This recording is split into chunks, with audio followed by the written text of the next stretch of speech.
बिस्मिल्लाहिर्रहमानिर्रहीम। अस्सलामुअलैकुम। कही अनकही के साथ वजी अहमद सिद्दीकी आपकी खिदमत में हाजिर है।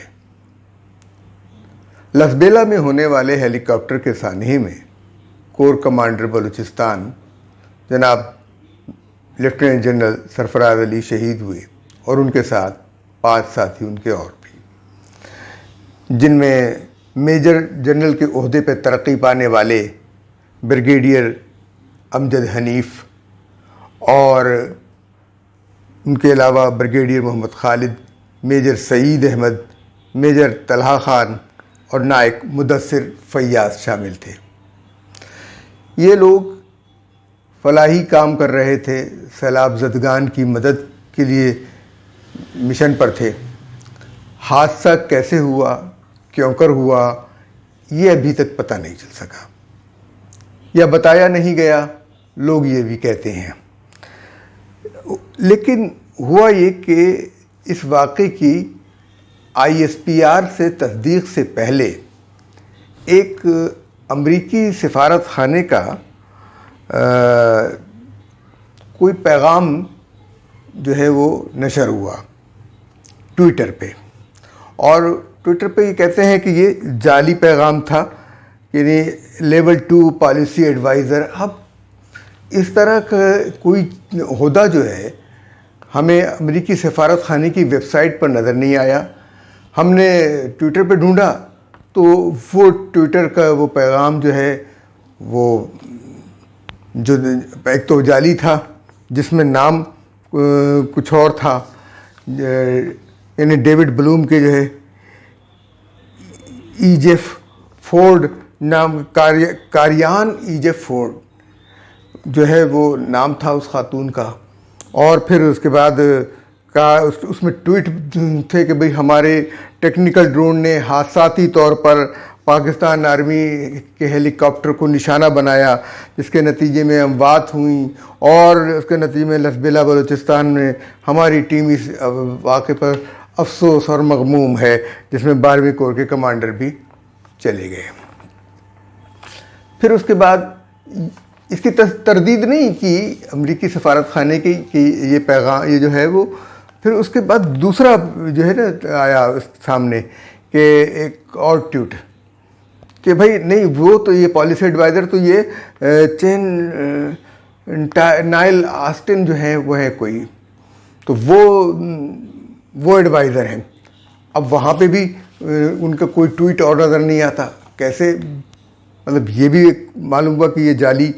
कहा यह जाता है कि भारतीय मीडिया टीम ने ये घड़ा था, और बलूचिस्तान में भारतीय सरगर्मियों को देखकर अंदाज़ा लगाना मुश्किल नहीं है कि भारत जो है वो किसी सानहे के मौके पर भी, किसी मुसीबत के मौके पर भी जो है वो अपनी सरगर्मियों से, अपनी साजिशों से, अपनी कमीनगियों से, अपनी बदकारियों से बाज नहीं आता। और इसका कोई अकाउंट जो है ना, ये बिल्कुल मशकूक अकाउंट थे ये दोनों। ठीक है साहब, ये तो मामलात इस तरह के सामने आए। बलूचिस्तान की सरजमीन पर जो है वो ये भारतीय सरगर्मियाँ बहुत अरसे से जारी हैं, और बसा और अमेरिका भी जो है वो इनमें इन्वॉल्व रहा है, क्योंकि बलूचिस्तान में बारिश और सैलाब ने तो तबाही मचाई हुई है, और ये कोर कमांडर की शहादत और उनके साथियों की शहादत और कोस्ट गार्ड के सरबराह की शहादत, तो ये बहुत अजीब व गरीब सा मामला है।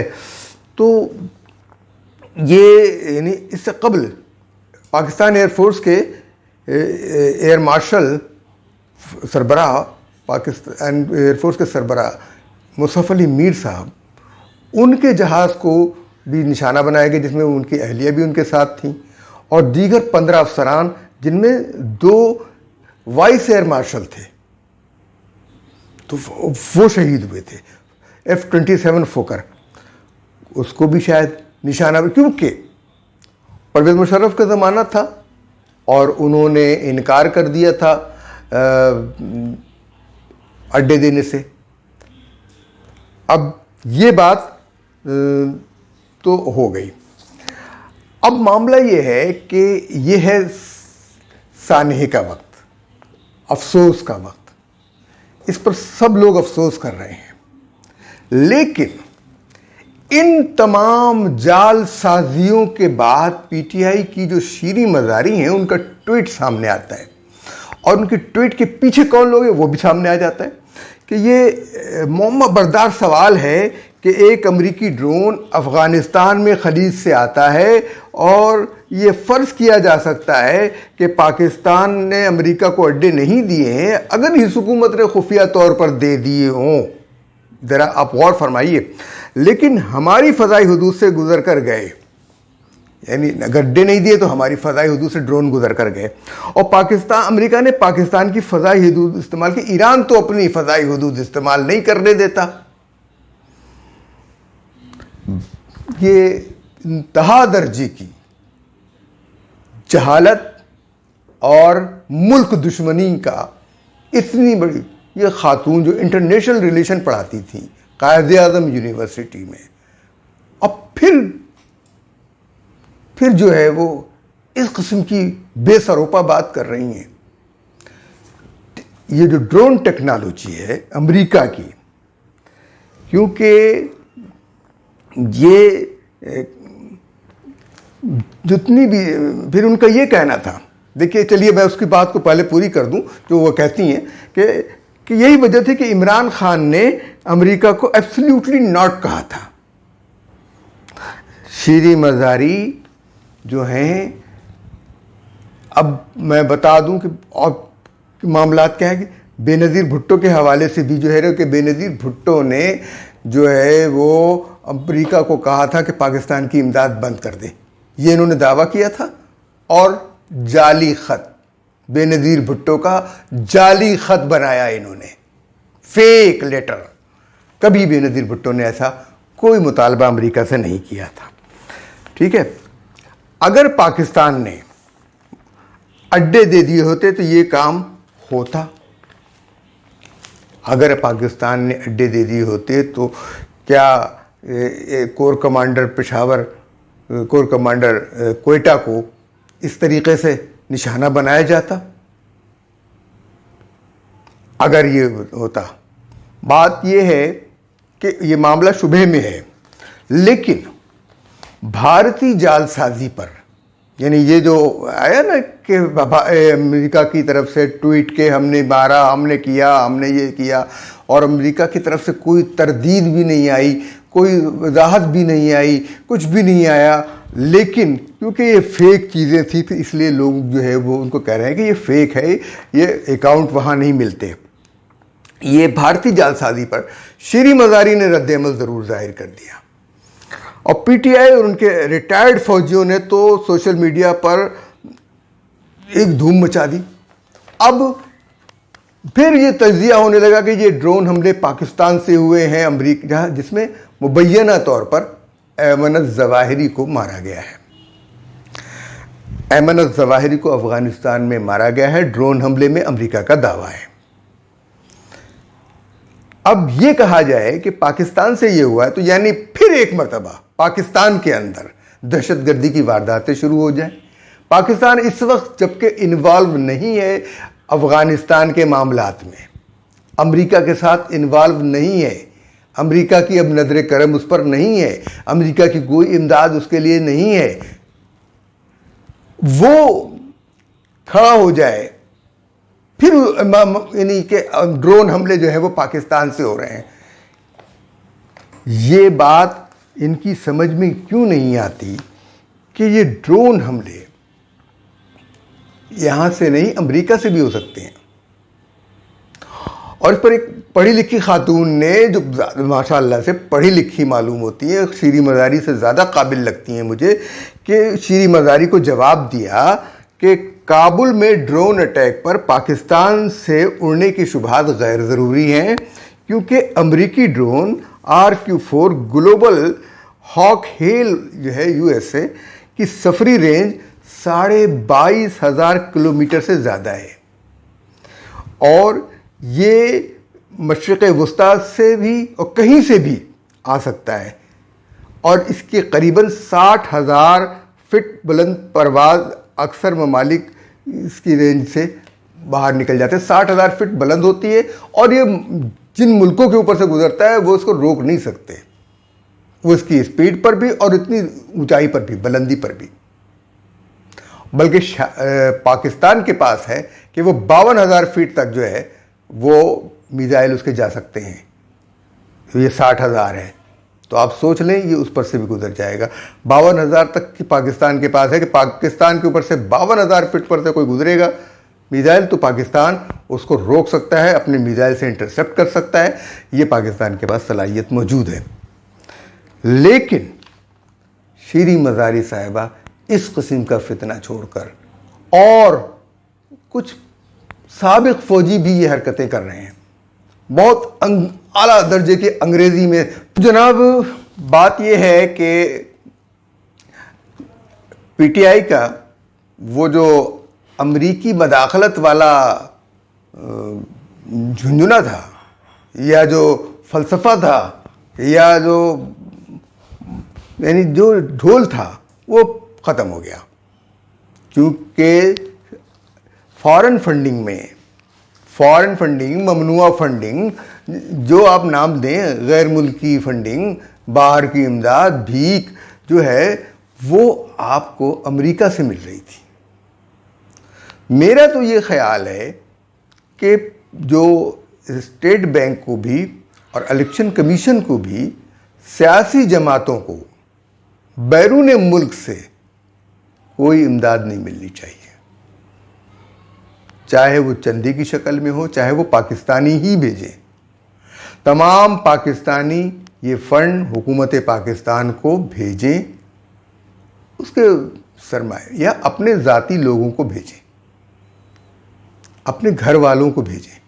उनके घर वाले अगर चाहें तो सियासी जमातों को उन पैसों में से अदायगी कर दें, फंड दे दें, चंदा दे दें, लेकिन पहले वो पाकिस्तान आए, पाकिस्तानी अकाउंट में आए, फ़र्द के अकाउंट में आए, ताकि पता चले कि किसने किसको भेजा है। इस तरीके से नहीं तो मालूम होगा ना कि लाखों डॉलर जो हैं वो एक शख्स के अकाउंट में आ रहे होंगे, तो फिर पूछा जाएगा कि भाई आपके अकाउंट में लाखों डॉलर क्यों आ रहे हैं, किस मकसद के लिए आ रहे हैं, आप किसको देंगे। आपने इस्लामी जमातों के अकाउंट्स को, इस्लामी फलाही जमातों के अकाउंट्स को तो बैन कर रखा है, उनके ऊपर पाबंदी लगा रखी है कि वो बाहर से चंदा नहीं ले सकते। उनको कहा कि बैरूनी मदद पर उनकी पाबंदी लगाई हुई है। इस्लामी इस्लाही जितनी भी जमातें थी उनको आपने पाबंद कर दिया, लेकिन पीटीआई को आपने पाबंद नहीं किया। क्यों?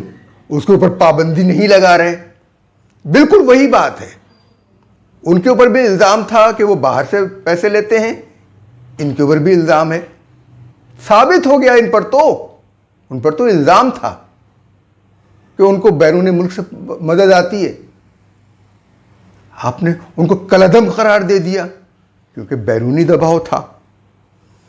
तो ये इम्तियाज बहुत खतरनाक है। अगर बाहर से इमदाद लेने पर पीटीआई, जिसकी इमदाद में अमरीकी इमदाद साबित हो गई, जिसकी इमदाद में भारतीय इमदाद साबित हो गई, जिसकी इमदाद में इस्राएली इमदाद साबित हो गई है, पाबंदी नहीं लगती, वो कलअदम नहीं होती, तो हम ये समझेंगे कि ये मुल्क मुसलमानों के लिए नहीं है, ये इन कुफ्फार के लिए है जो जिनकी मदद अमेरिका, इस्राइल और भारत करते हैं। ये शख्स जो रियासत मदीना के नाम पर अपने आप को सादिक और अमीन कहलाता था, लानत हो अल्लाह ताला की इसके ऊपर, इसलिए कि सादिक और अमीन सिर्फ एक ज़ात है, रसूल अकरम सल्लल्लाहु अलैहि वसल्लम की। और मैं तमाम लोगों से गुजारिश करूँगा कि भाई खुदा के वास्ते, अल्लाह के वास्ते सादिक और अमीन की इस्तिलाह इस बदबख्त के लिए मत इस्तेमाल करो, बल्कि किसी के लिए मत इस्तेमाल करो सिवाय रसूल अकरम सल्लल्लाहु अलैहि वसल्लम के। आप लोगों ने तो जुल्म की हद कर दी है। इस शख्स को, इस गटर के से निकले हुए आदमी को सादिक और अमीन कहते हैं, जो गटर में लथड़ा हुआ है, जो झूठ का पुलंदा है, जिसने झूठे एफिडेविट दाखिल किए हैं, और आप इसको कलअदम नहीं करार दे रहे। सिर्फ दीनी जमातें थी, सिर्फ मजहबी जमातें थी, सिर्फ फलाई मजहबी फलाई जमातें थी जिनको कलअदम करार देना था, इसलिए कि अमेरिका का दबाव था। ये इस पर, इसके लिए तो कोई अमेरिका का दबाव इसलिए नहीं है कि इसकी तो अमेरिका खुद मदद कर रहा है। ये अमेरिका के गुंडागर्दी के लिए जो लोग होते हैं ना मोहल्ले में, कि फला शख्स बड़ा खतरनाक गुंडा है, उससे बच के रहना, ये गुंडे उनको पैसे देता है कि खुद उसके बारे में नेगेटिव पब्लिसिटी की जाए ताकि लोग उससे खौफजदा हों। तो पीटीआई उसी किस्म का काम कर रही है कि अमेरिका के बारे में ये प्रोपेगेंडा कर रही है कि ये हुकूमत गिरा देता है, हमारी भी हुकूमत उसने गिराई है, इनको तो बचा के ले गए हैं, फंसा तो इनको दिया है।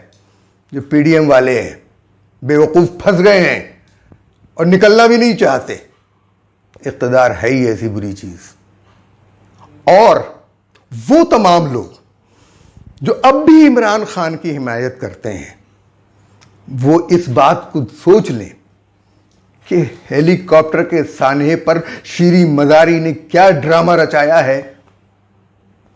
उसे कोई अफसोस नहीं हुआ कि पाकिस्तान के 6 शहीद फौजी जवान और फौजी अफसरान जो जान थे इस मुल्क फौज की, वो चले गए। उसे कोई अफसोस नहीं हुआ। इन लोगों ने ये ड्रामा रचाया, ये सारे काम किए। परवेज मुशर्रफ ने, मैं कहता हूं परवेज मुशर्रफ ने मुसफ़ अली मीर को मरवाया। क्यों? कि अमेरिका को अड्डे नहीं दे रहे थे वो। ये परवेज मुशर्रफ के खिलाफ एक लफ्ज बोले हैं, ये तो सिर्फ परवेज मुशर्रफ के खिलाफ बोलने वालों के खिलाफ बोल रहे हैं। ये उसी की ज़रूरत है। मेरा ये ख्याल है कि अगर ये जमात कलअदम नहीं करार दी गई, अब इसके बावजूद देखिए एएनपी नैप थी, बहुत सारी इसके बारे में, इमदाद के बारे में, भारत से इमदाद के बारे में बहुत सारी चीज़ें पकड़ी गई थी, बहुत सारा मामला पकड़े गए थे, अफ़गानिस्तान के हवाले से चीज़ें पकड़ी गई थी और कुछ उनकी जो सरगर्मियाँ पकड़ी गई थी इस पर कलअदम हो गई थी। वो तो ज़ियाउल हक ने आकर इनको बचा दिया, वरना जुल्फ़िकार अली भुट्टो साहब ने उसे कलअदम करार दे दिया था। नैब कलअदम हो सकती है तो पीटीआई, पाकिस्तान तहरीक इंसाफ और उसके इमदाद लेने वाले और उसके बाहर से लेने वाले क्यों कलअदम नहीं हो सकते? उन पर पाबंदी क्यों नहीं लग सकती?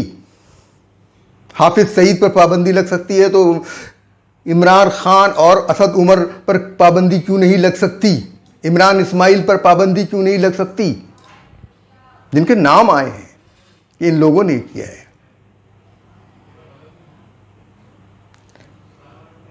ये खेल रहे हैं फौज के साथ। इन्होंने फैज़ हमीद और जनरल आसिफ गफूर और जनरल फैज़ हमीद को बदनाम कर दिया, लथेड़ दिया है। जो प्राइवेट, जो रिटायर्ड फौजी हैं वो तो चलिए उनकी अपनी मर्जी है, ज़हीरुल इस्लाम की भी अपनी मर्जी, सब लोग क्योंकि अब सियासत में हिस्सा ले सकते हैं, करें बात करें। लेकिन फैज़ हमीद और आसिफ गफूर अगर किसी ओहदे पर पहुंच भी जाएंगे तो लोग उनको जानिबदार समझेंगे, गैर जानिबदार नहीं समझेंगे। उनके हर फैसले पर जो है वो शक का इजहार करेंगे। उनकी ज़िंदगी अजीरन होगी, वो कहीं पसंदीदा नहीं होंगे।